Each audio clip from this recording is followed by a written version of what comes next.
Hi, this is Robert with Pioneer Smokehouses, and today we're going to give you a little introduction to the Masterbuilt Gravity Series 560. So I have both of these units here, but we're just going to talk about this one, and then towards the end we'll go ahead and compare the two. So I did take some pictures, and I'll be taking a couple of those and putting them on the screen. But let's start by just looking at the general unit. It is not very large, and it's a nice convenient size. I personally feel like that this is a good size that would fit on your porch pretty well and go well in just about any setting. It's pretty light. I've moved it around a couple of times now. I actually got it from a store and had them assemble it, and I assembled the 1050, and while it wasn't hard, it wasn't the worst idea either to have them assemble it. But the second one, I wasn't concerned about assembling it or anything, because the first one, the biggest problem that I had was when I went to flip it, it was a little heavier than one person probably would do. And so with this one, considering it's a lot lighter, I don't think that would have been an issue at all. But we're going to go ahead and open it up and take a look in here. And so first thing I'm going to talk about is the racks. So we have your standard porcelain coated stainless or steel racks here, and then they have a reinforcer bar that holds them together. I'm going to set this one down here, and then so there's two of them. Now if you wanted to use all of these, you would have to order some extra shelves, and they do sell them online, easy to get. Not very expensive. I'll try to remember to put a link down below for that. And so what I would do if I were smoking a regular meal, I would probably just put both of them here in the middle. It's already heated up, so I have to use a glove, so I'm having a little bit of a glove issue with that. But they just go right in there, and they stay pretty nice. The side pieces are molded out of the sheet metal, so it's not like an attached piece like on the other unit. It's a firm piece, and they really aren't that hard to get in and out. Then as far as the bottom racks go, it's your cast iron grill racks that work really good when you get them up to full temperature for getting a nice sear on your meat, and you can put that nice cross pattern on there. In the back here, and so I'm going to pop a picture up here of the inside, so you can see the shelves are separated in that picture, and you can see the cast iron rack, and then you can see the vent back here. It runs completely across the back, so it gets a nice flow. On the other unit, the vent is actually part of the lid because the lid's a larger assembly, and this one the lid comes down. So I just want to point that out. And then so if you look here, I'm going to show you the picture of the back here, and you can see where the vent comes out on there, and then down near the bottom is your grease tray, and that is so it's, I don't know how you would consider it, like a funnel almost, and then the pan is right here where you empty the grease from. So it funnels it down and then into that pan, and if you want to clean it, you can take out the whole piece, and first you take out the pan, then you take out the larger piece, and then in the middle, on top above that, is the heat distributing area. And it's a tube with holes in it, square holes. And I'll try to get a picture of that for you. I'll have to remove the grates, and then we'll put one up here. All really simple, works the same exact way as the other unit there. The controller here is, I think, the identical controller to the other unit. The only difference would be, that I've noticed so far, is that the charging cord is actually a little smaller. And when I say smaller, I mean in diameter. So, because I have it plugged in, I'm just going to go ahead and hold it up for you, but it's really a standard size charging cord, and the other one is a little bit thicker, but since I did run it, and I haven't noticed that it is any kind of an issue at all.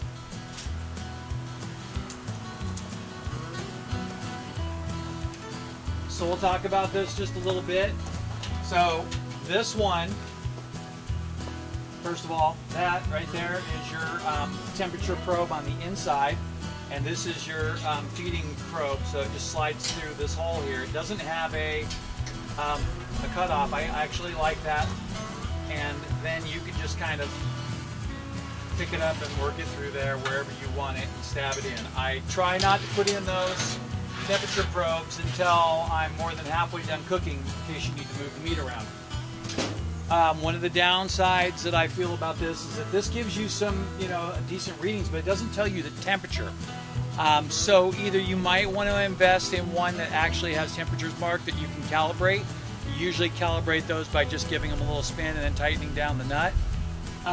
Or the other option is just to go ahead and take a Sharpie and literally just mark on it. I would mark on it like 250, 275, 300, some of your key temperatures that you use a lot. My lowest temperature is 225. On the other unit, which I haven't had a chance to run this one through all of its paces yet, on the other unit it's about 5 degrees higher inside the chamber at the cooking shelf, which is in the middle, which is what I call the cooking or smoking shelf. It's about 5 degrees higher there than whatever the machine says. And if you look here, the thermometer is located right there. So it's going to take that reading there, and then if you're cooking up here, you're probably going to end up with the same situation, just 5 degrees higher. And there is a plug hole here for a rotisserie in case you want to add one of those on there. And they do sell those also, and I'll try to get a link for that. So on the load box, on this unit, it opens sideways, so you have to close the door to do that. Everything is uniform in size. I think it's exactly the same size as the other unit. And then this is shaped just a tiny bit. The heat, I don't know if it's a heat shield or whatever you call it, but this protects you from getting burned. And it's shaped just a tiny bit different, but really it's the same size. And then as far as the firebox goes, we'll pop this open, and this is where the ashtray is, and I'm going to go ahead and take a picture of that, and I have a lot of pictures of that already. And then I'm going to do this and pull out this, which is still a little warm, and that sits on the inside, and your lighter sticks, they just slide through there in the little slot right there, and then you can light it with one of those fire starters, such as something like that, and then just put those in there and start them. I still like to empty the unit completely and then use a couple of matchlight charcoal blocks down in there. So now that I think that we've covered all the basics, so one more thing here that I'm going to do is I'm going to go ahead and empty the ash bin. So I just used it, ran it through the heat cycle, and you can see that that's half of a load worth of charcoal. That's how much ash was in there. And you don't have to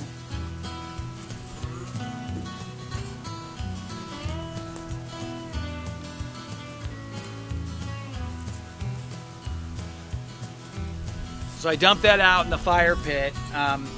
You don't have to run a half a load, but I like to run whatever amount of charcoal I'm going to need for my cook in there.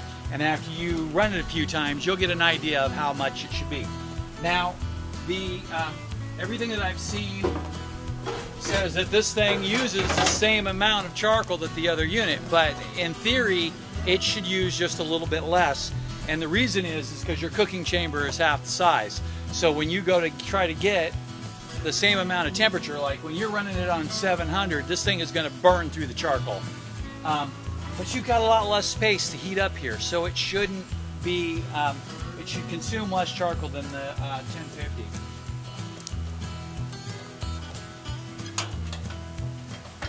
Everything latches up with the secure latches, so you just hook them onto the little clamp and then push them down.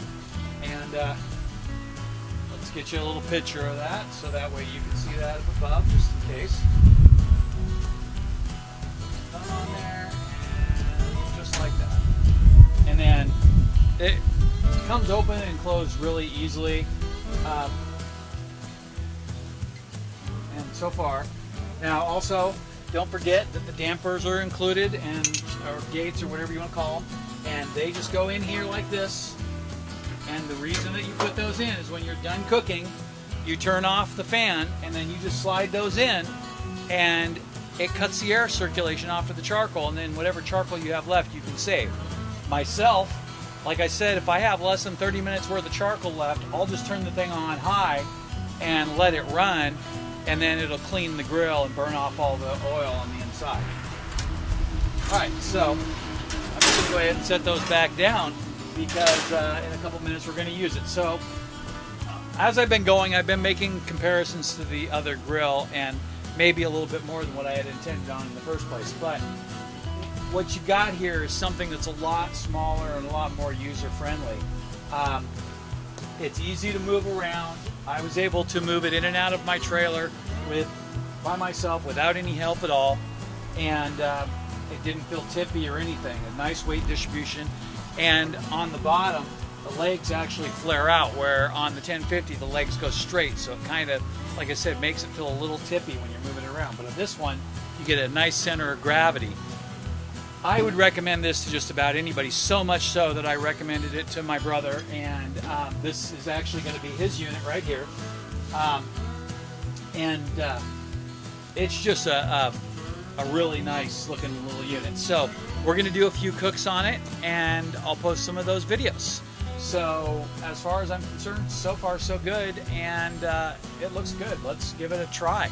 So links below, you'll see a link to my website and the review article on this, which has been tested and detailed, researched also, and all the information and data is verified with the manufacturer's page also. And then the links to the products are all affiliate links, so if you do use them, I will get a commission. I thank you, and I appreciate that. And don't forget to check out the website for things like useful recipes and stuff like that. So thank you for watching, I appreciate it.